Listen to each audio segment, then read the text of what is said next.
प्रिय दोस्तों, आप सभी का धाकड़ स्टोरी में हार्दिक स्वागत है। पागल हाथी आज की है कहानी। किसी का अंधा अनुसरण न करने की सीख देती है यह हिंदी कहानी। तो जानते हैं दोस्तों, अगर आज ही आप हमसे जुड़े हैं तो प्लीज़ चैनल को सब्सक्राइब कर लीजिए। आपको बहुत ही मोटिवेशनल स्टोरीज मिलती रहेंगी। एक बार की बात है, एक गुरुजी थे और उनके बहुत से शिष्य थे।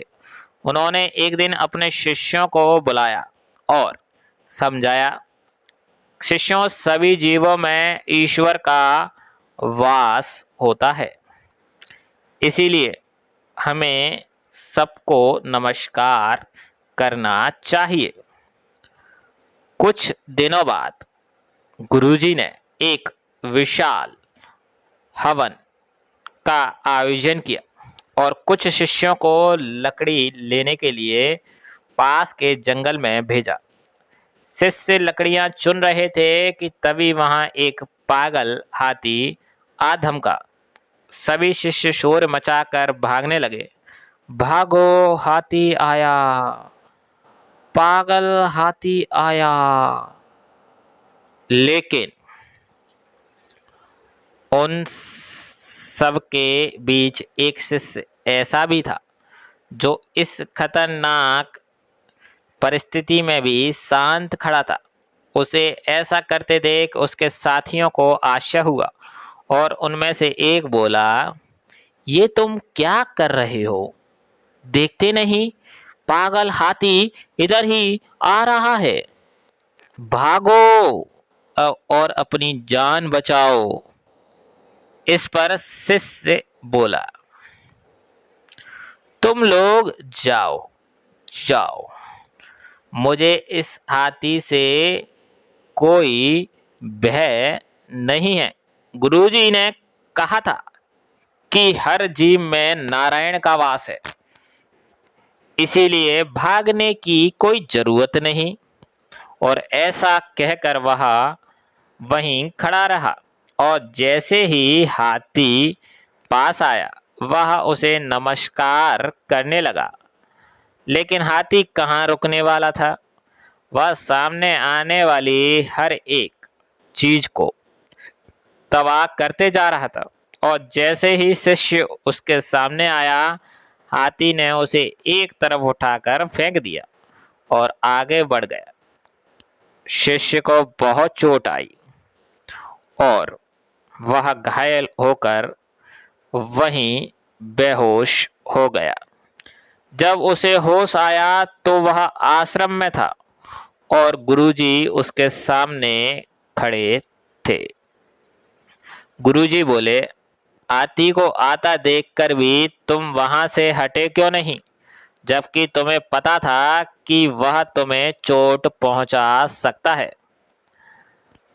तब शिष्य बोला, गुरुजी, आपने ही तो यह बात कही थी कि सभी जीवों में ईश्वर का वास होता है, इसी वजह से मैं नहीं भागा। मैंने नमस्कार करना उचित समझा।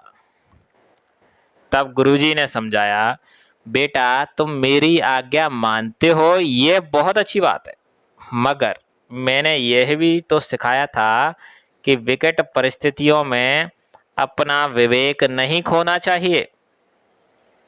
पुत्र, हाथी नारायण आ रहे थे तो तुमने देखा, हाथी को तुमने नारायण समझा, मगर बाकी शिष्य ने जब तुम्हें रोका तो तुम्हें उनमें नारायण क्यों नजर नहीं आए? उन्होंने तो तुम्हें मना किया था ना, उनकी बात का तुमने विश्वास क्यों नहीं किया? उनकी बात मान लेते तो तुम्हें इतनी तकलीफ का सामना नहीं करना पड़ता और तुम्हारी ऐसी हालत नहीं होती। जल भी नारायण है, पर किसी जल को लोग देवता पर चढ़ाते हैं और किसी जल से लोग नहाते धोते हैं। हमेशा देश, काल और परिस्थिति को ध्यान में रखकर निर्णय लेना चाहिए। मित्रों, कई बार ऐसा होता है कि किसी ज्ञानवर्धक बात का असल भाव समझने की बजाय हम उस बात में कहे शब्दों को पकड़कर बैठ जाते हैं। गुरुजी ने शिष्यों को प्रत्येक जीव में नारायण देखने को कहा था। जीव में नारायण देखने का जिसका अर्थ था कि हमें सभी का आदर करना चाहिए और किसी को नुकसान नहीं पहुंचाना चाहिए। लेकिन वह शिष्य बस उनके शब्दों को पकड़कर बैठ गया। उसके जान पर बन आई थी। अतः इस कहानी से हमें शिक्षा मिलती है कि हमें दूसरों की बात का अनुसरण तो जरूर करना चाहिए, मगर विशेष परिस्थितियों में अपने विवेक का प्रयोग करने से नहीं चूकना चाहिए और हमें अपनी परिस्थितियों के अनुसार ही निर्णय लेना चाहिए।